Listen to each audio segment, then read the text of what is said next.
Salam jumpa pemirsa, bagaimana kabar Anda hari ini? Saya Astia Dika, selama 24 menit ke depan akan kembali menemani Anda menyaksikan program Daai Mata Hati. Menyajikan beragam liputan tentang nilai-nilai kehidupan, mengajak pemirsa untuk memaknai kehidupan dan melihat sekitar kita dengan mata hati. Pada perayaan Imlek kali ini, kami akan menyajikan beragam info tentang kebudayaan Tionghoa yang berkembang di Indonesia.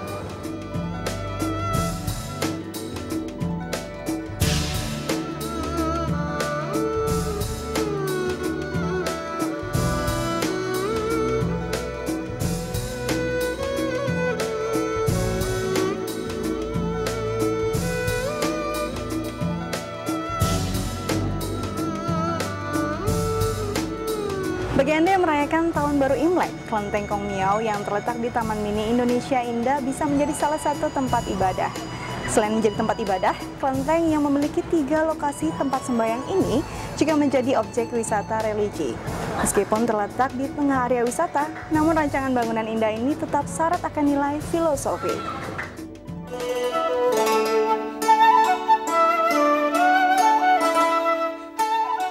Dominasi warna merah dengan hiasan liong atau naga membuat tempat ibadah umat Konghucu di Taman Mini Indonesia Indah ini tampak mencolok.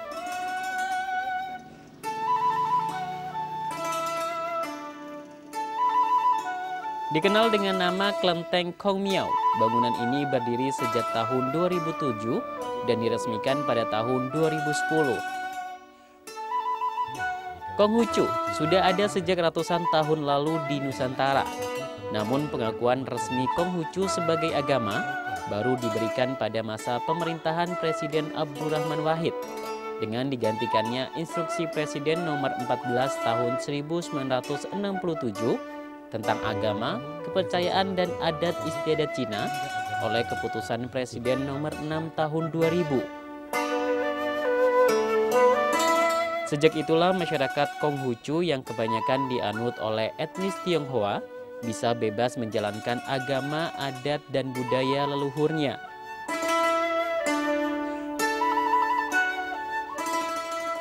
Jadi pada waktu itu setelah penundaan ya sudah.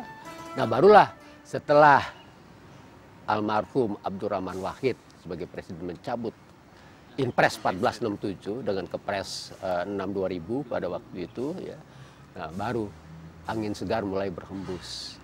Sehingga pada akhirnya dari pihak Taman Mini Indonesia itu menghubungi Matakin 2007-2008 gitu ya. Nah, disinilah lahan itu diberikan lahan untuk kita bangun. Kelenteng Kong Miao memiliki 3 bangunan utama yang dipergunakan bagi umat Konghucu untuk beribadah, yaitu Tientan, Tacheng-tien, dan Shifu-tien. Tientan yang merupakan bangunan pertama berbentuk bulat sempurna ditopang oleh 8 tiang di dalamnya, serta beratap 3 susun. Tempat ini digunakan oleh umat untuk bersembahyang kepada Tien atau Tuhan.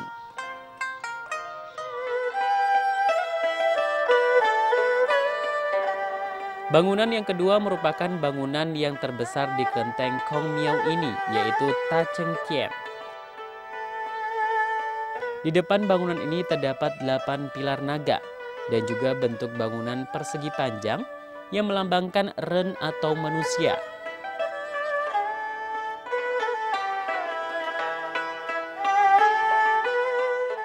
Tempat ini digunakan untuk beribadah kepada Nabi Konghucu.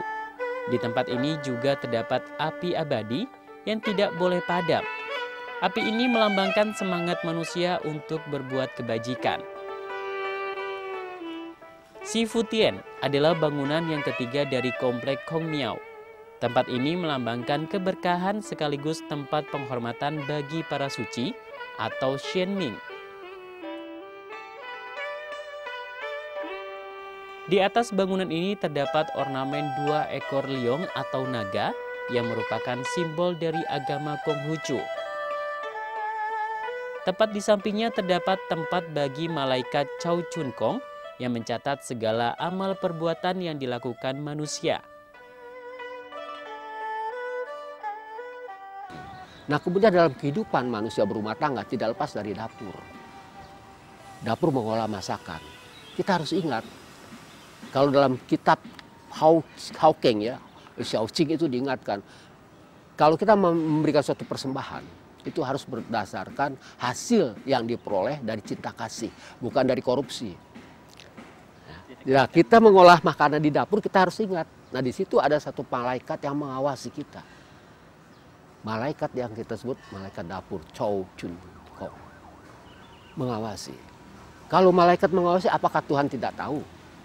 Itu. Jangan kita membuat masakan untuk kita dan anak-anak kita dari hasil yang tidak baik. Gitu. Nah, ini salah satu yang membuat kita harus selalu introspeksi, mawas diri, menjaga. Jadi makanan yang kita santap dari hasil, bukan korupsi, tapi cinta kasih. She was 16. He was 70. Strong dream. Ajaran Konghucu disempurnakan oleh Konfusius yang lahir pada tahun 551 sebelum Masehi di kota kecil Lu, yang kini masuk wilayah Provinsi Shantung di timur laut daratan Tiongkok.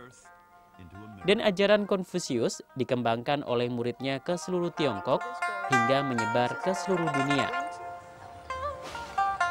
Ya, dicabutnya instruksi Presiden nomor 14 tahun 1967 oleh pemerintah membuat umat Konghucu mulai beraktivitas untuk kegiatan keagamaan secara bebas di Indonesia. Salah satunya dengan mendirikan rumah ibadah yang ada di Taman Mini Indonesia Indah, yaitu Kelenteng Kongmyo. Dari Jakarta, Fauzi Madin, Fajar Aji melaporkan.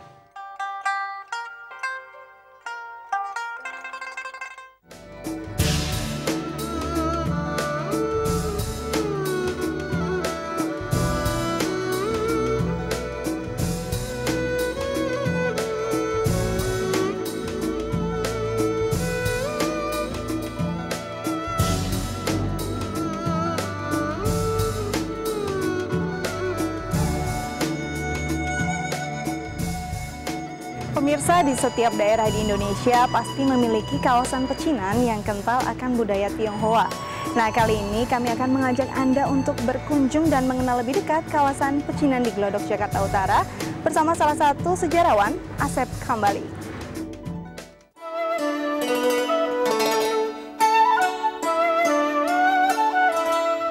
Imlek telah tiba dan bagi para warga keturunan Tionghoa tentunya tengah bersukacita menyambut tahun baru ular air ini. Pada liputan kali ini saya akan mengajak Anda untuk mengupas secara singkat mengenai hal-hal yang ada di Petak 9, Glodok, Jakarta Barat.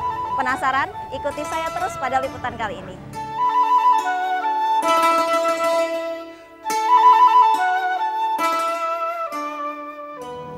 Kang Asep. Ya, halo. Apa kabar, Kang? Baik, Aduh, baik. Lagi Lihat. Kalau pas lagi ada momen Imlek biasanya saya memang sering ke sini, ke Pancoran, ke Glodok ya. Ya, cari-cari pernak-pernik untuk Imlek. Imlek itu sebetulnya memang suatu ritual atau memang suatu perayaan biasa nih dari sebuah pergantian tahun oleh masyarakat Tionghoa. Ya, Imlek memang dipercaya, dimengerti oleh sebagian besar oleh orang-orang Tionghoa sebagai hari di mana tahun berganti. Sebenarnya ini ditandai oleh musim ya. Dari musim pokoknya dia lari ke musim semi ya. Di mana orang mulai menyambut musim semi dengan ritual tertentu dan biasanya dengan harapan kesehatan, berkah dan rezeki yang melimpah ya. Dan disitulah mereka biasanya juga memperingati itu ada tahapannya. Pertama tahapan setelah Imlek ada Cap Gomeh, kemudian ada Pehcun, jadi hari ke-15 dan hari ke-100.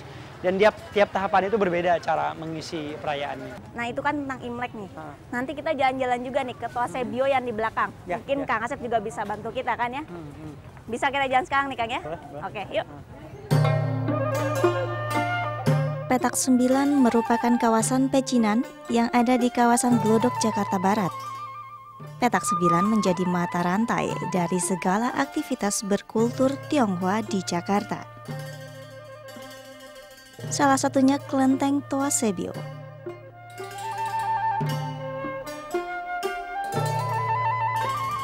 Halo Pak. Halo, iya pagi-pagi. Iya, ketemu lagi nih kedua kalinya kayaknya saya kesini nih. Iya nih Pak, menjelang Imlek nih Pak, kita pengen sedikit berbincang gitu ya. Oh iya, makasih Mas. Iya, kita pengen berbincang mengenai Toa Sebio nih Pak. Salah satu kelenteng tertua yang ada di Jakarta, khususnya tepatnya di Glodok ya. Betul. Nah, kalau secara umum nih Pak, kelenteng itu sama ya antara satu Sama. dengan yang lainnya. Kalau yang Cuma membedakan itu apa? membedakan itu Buddha, itu marga. Nah, kalau kelenteng hampir sama. Kebanyakan itu Tridharma. Tridharma. Tridharma apa? Nah, itu Konghucu. Terus Taois sama itu Buddha. Buddha. Nah, secara umumnya ya itu orang sembayangnya itu. Jadi memang secara umum Toa Sebio yang ada di petak 9 yang kabarnya sudah berusia 258 tahun. Itu inovasi. Inovasi. Renovasi semenjak. Nah, kalau umurnya berapa tahun tuh saya masih kurang jelas ya. Yang tahunnya 500 lebih lah gitu, kurang lebih. Ya. Pak Komari, makasih banyak infonya nih mengenai Toa Sebio di sini. Sama-sama. Mudah-mudahan bisa manfaat. Terima kasih Pak ya. Selalu Pak. Ya, terima kasih. Selamat Xinjia ya. Oke, sama-sama. Ya,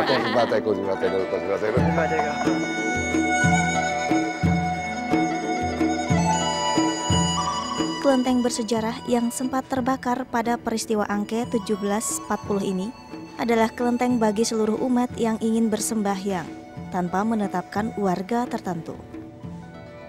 Oke Kang, kalau kita bisa lihat nih kan etnis Tionghoa sangat kental nih di sini. Apa sih sumbangsih warga keturunan Tionghoa terhadap budaya yang ada di Jakarta? Ya, memang Tionghoa ini adalah satu bisa dibilang subetnis yang ikut memperkaya Indonesia. Menurut saya demikian karena Indonesia yang terdiri dari ribuan, 1.200-an subetnis di kita ini adalah potensi yang besar dan salah satu yang ikut memberikan warna adalah orang-orang Tionghoa. Nah, unsur budaya Tionghoa seperti misalnya bahasa ya untuk orang Betawi. Ya, seperti lu gue misalnya ya. Itu dari Tionghoa tuh Kang ya? Cepe, gope. Cepe, gope, goban gitu ya. Ya, semua hal secara bahasa kita ada pengaruh Tionghoa. Oke Kang, mungkin nanti kita bisa bicara lebih jauh sambil menunjukkan ke pemirsa pecinan dengan perdagangan yang sangat dinamis itu seperti apa sih? Oke. Untuk akulturasi mungkin saat ini cukup ya Kang ya untuk segitu aja.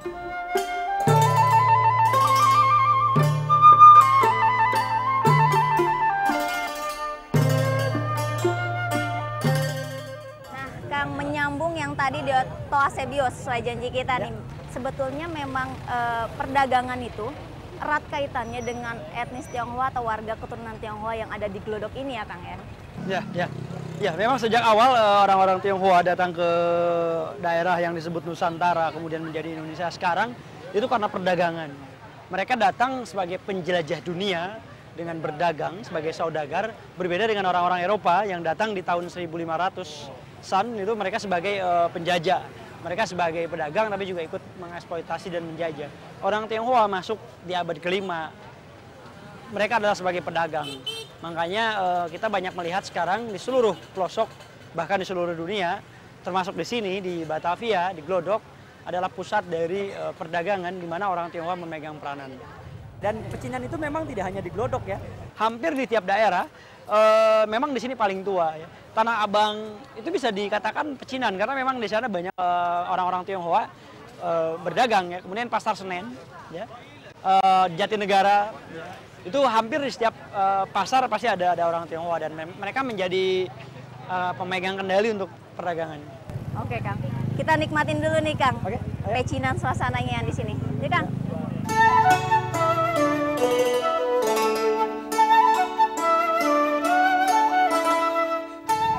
Inilah pecinan Jakarta sekarang. Anda masih bisa merasakan nuansa Chinatown ini melalui budaya yang melekat di sini. Aktivitas perdagangan yang dinamis serta simbol-simbol yang melekat.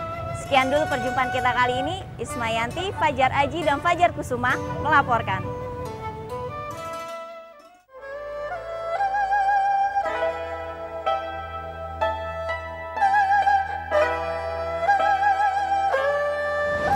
Gi, itulah sapaan akrab salah satu mahasiswa Universitas Indonesia Suhoki. Kepeduliannya akan kondisi sosial politik di Indonesia membuatnya menjadi seorang aktivis yang pemikiran kritisnya kerap dituangkan pada kolom berbagai surat kabar di ibu kota. Bagaimana sosok nasionalis yang juga pecinta alam ini? Berikut sosok Gi dari Tim Mata Hati.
Itulah penggalan puisi karya Suhoki yang berjudul Mandalawangi Pangrango.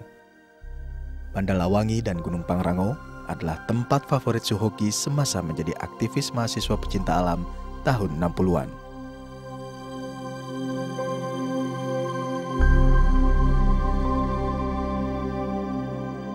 Salah seorang sahabat Suhoki yang sering mengikutinya mendaki gunung adalah Herman Lantang. Menurutnya, kegemaran Suhoki mendaki gunung membuatnya mengerti bahwa negeri tempat ia dilahirkan ini sungguh kaya dan bisa memberi manfaat bagi masyarakatnya.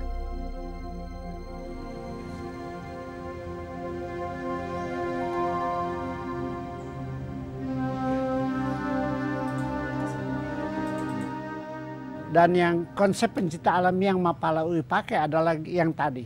Segala kegiatan di alam sehingga kita jatuh cinta pada alam dan tanah air.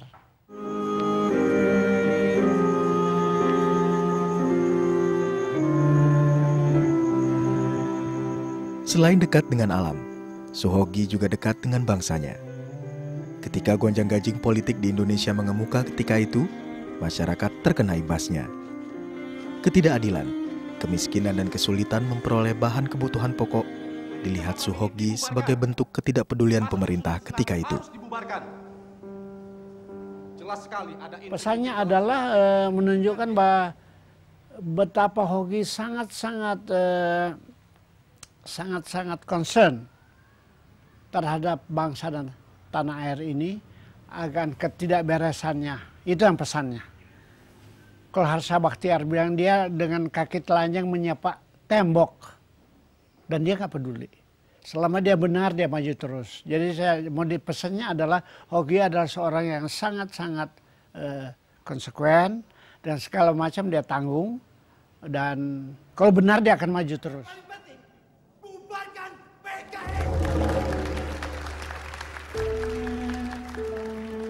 Berbagai kritik dan pemikirannya yang kritis membuatnya dikenal sebagai aktivis mahasiswa yang disegani. Bukan hanya oleh mahasiswa, Suhoki juga dikenal oleh para politisi di masanya. Kepiawaiannya menulis dan berbagai pemikirannya tentang bangsa didukung oleh kegemarannya melahap berbagai macam buku, termasuk buku karya filosof dunia dan juga buku-buki politik. Egi, kenalkan ini Ruli, Yosi, Ruli, Herman, Yosi, Herman, Ruli, Yosi, Ruli SMA Kris Manado kan? Herman Lantang. Iya. Suhoki terlahir dari keluarga yang berdarah Tionghoa. Walau demikian, Suhoki yang lahir pada 17 Desember 1942 memiliki rasa nasionalisme yang tinggi. Walau demikian, ia tidak melupakan asal-usulnya yang memiliki darah Tionghoa. Kita tuh ganti nama semua. Ayah saya ganti, ibu saya ganti, saya juga ganti, semua saudara-saudara ganti, kecuali dia.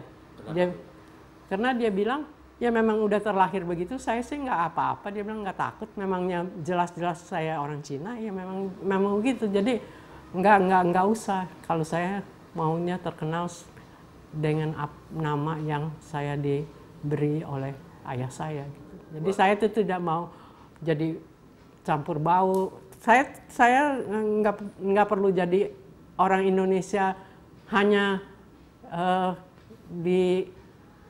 karena namanya nama Indonesia gitu. Saya kan walaupun namanya orang Cina, tapi kan saya tetap orang Indonesia dan berjuang untuk Indonesia gitu. 16 Desember 1969, Suhoki meninggal dunia ketika ia tengah mendaki Gunung Semeru. Suhoki ketika itu berusia 27 tahun. Di usia yang begitu muda, di mana idealisme dan cita-citanya masih menggantung tinggi. Namun semangat dan cita-cita serta idealismenya masih menjadi acuan bagi generasi muda saat ini.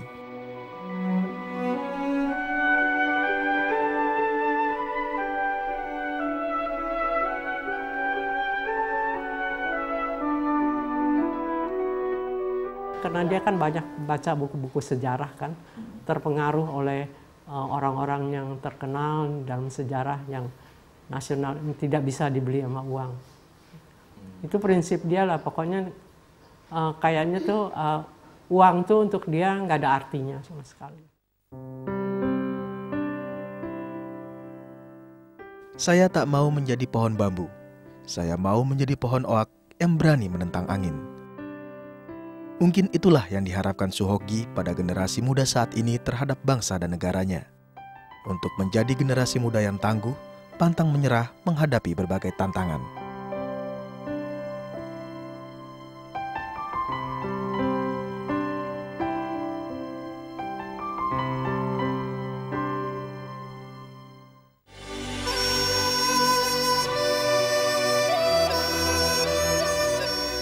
Tidak terasa 24 menit sudah kami menemani Anda. Jangan lupa untuk selalu menyaksikan program Daai Mata Hati dari Senin sampai Jumat di waktu yang sama dan temukan kisah-kisah menarik lainnya. Jika Anda memiliki kritik atau saran, silakan email di alamat berikut ini. Sekian perjumpaan kita, lihat sekitar kita dengan mata hati. Selamat Tahun Baru Imlek bagi Anda yang merayakannya dan sampai jumpa.